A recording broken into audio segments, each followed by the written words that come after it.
Hi, I'm Jessica Johnson. I do a number of things here. One of the big things I do is work in children's ministry. I've been working in children's ministry the whole time that I've been here. My mom immediately got involved as soon as we started coming here. But I've been doing a lot of work in children's ministry, both as teacher's assistant and in the various different things. Nowadays, I mostly do work in the nursery. I'm the adult leader in the nursery most weeks. I also do a lot in the youth group. I'm one of the student leaders at the youth group. I come early to set up and I stay late to tear down afterwards. I help Jeremy with some of the planning for everything. I help Jeremy and Tracy with some of the planning. And I sometimes lead our small groups as well and kind of lead the discussion and do other various leader activities.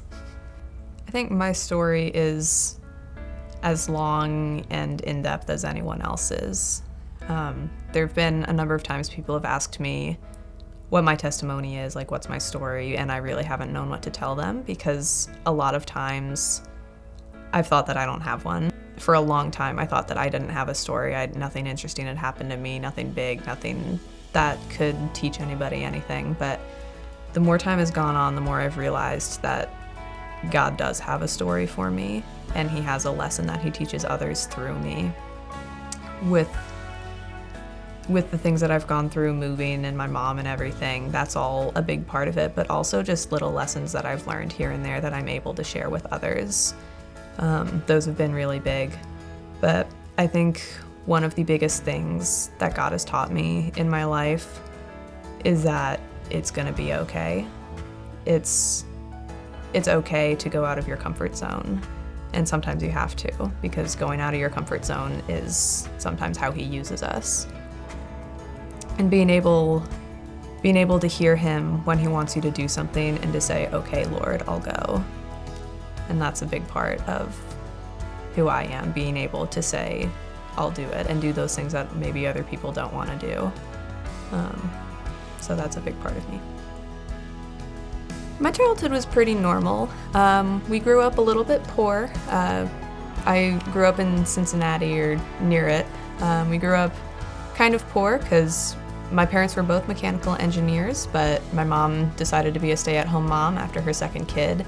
And my dad swapped over to being a pilot right when 9/11 happened. So there wasn't a lot of demand for pilots at that time. So growing up, we were a little bit poor, but God took care of us and He got us through everything. I had a really good family life. My parents were very loving. I had a good relationship with them and with my siblings. We grew up, my grandparents were right nearby, so we had Sunday lunch with them every week. And my aunt and uncle also moved into town, so growing up we had a lot of family in town. My mom homeschooled us for my entire life. I've never been anything but homeschooled, so that's been interesting, but I think it's gotten me a very good grounding in who I am and who Christ is. There's been a number of significant things that I've gone through in my life. I think the first big thing was moving to Florida.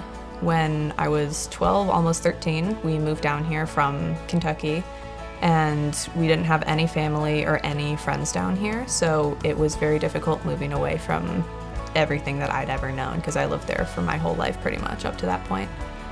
So moving down here, I used to be pretty shy, so it was really difficult to make new friends and kind of start my own world down here, starting from scratch. So that was difficult, but God kind of helped me to become more extroverted, and so that was a big help. Another thing is I've had some experiences with, my sister came out as trans, and I've lost some friends over that because they didn't agree with that, and so I've lost a number of relationships over something out of my control.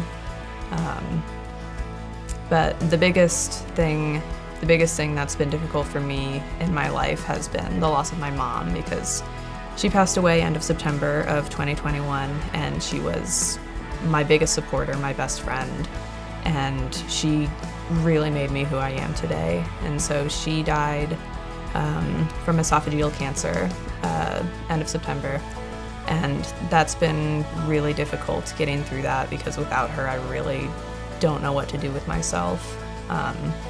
I'm managing, God's getting me through it, but it has been very difficult, and I've had a lot of emotions toward God and toward myself facing that. I think Grace City is the church for me because, well, for multiple reasons.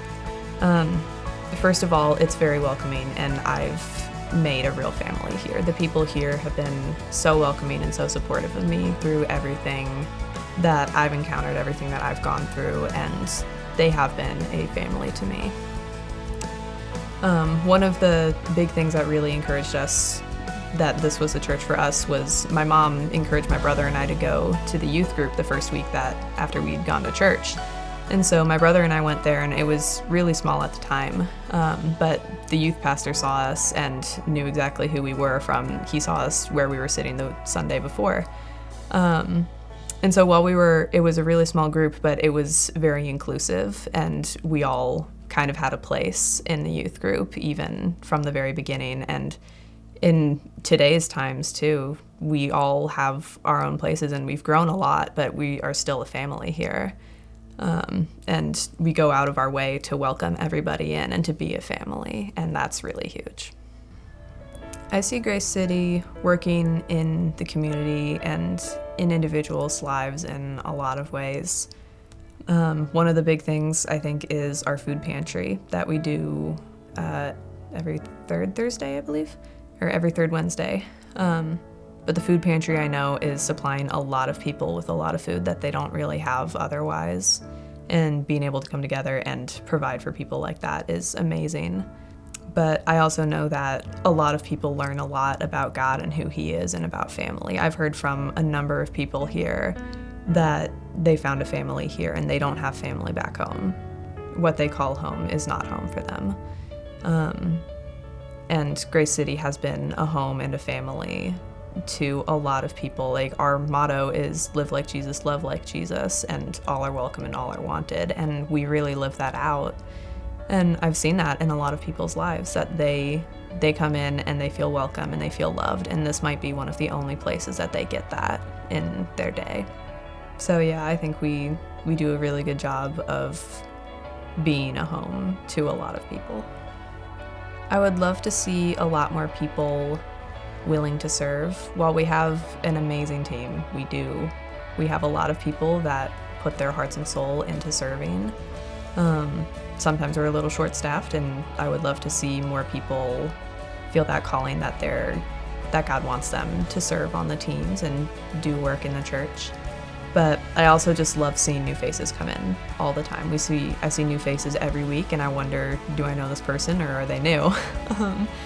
But it's really amazing seeing more people come every single week and knowing that we're reaching more and more people. I'm really excited for Build Your Church for several reasons. One of the reasons that we originally wanted to build a bigger building is because we have children's church in the buildings up the hill a little ways, and it can be really intimidating for parents to drop their kids off up there and then come down to the building down here for church. Being that far away from their kids can be a little bit scary, and understandably so, especially for parents who are new to the church or haven't dropped their kids off at places before. So having all of the children's church and all the classrooms closer to the center is really exciting, that we'll be able to do that and have everyone a little more comfortable and closer to their kids if something goes wrong or anything happens. It's also exciting to have a little more space to work with. I know for our youth group, we come in here 2 hours before youth starts to move all the chairs so we can have our space to run around and play our games. And while we make it work, it's a little bit exhausting to get everyone there early, set everything up, and then set it all up afterwards once we're done. So having our own space that we aren't getting in the way of the main sanctuary will be really cool too. And just having a new building or more room and everything is just really exciting to see what God can do with it, because He will use it in amazing ways.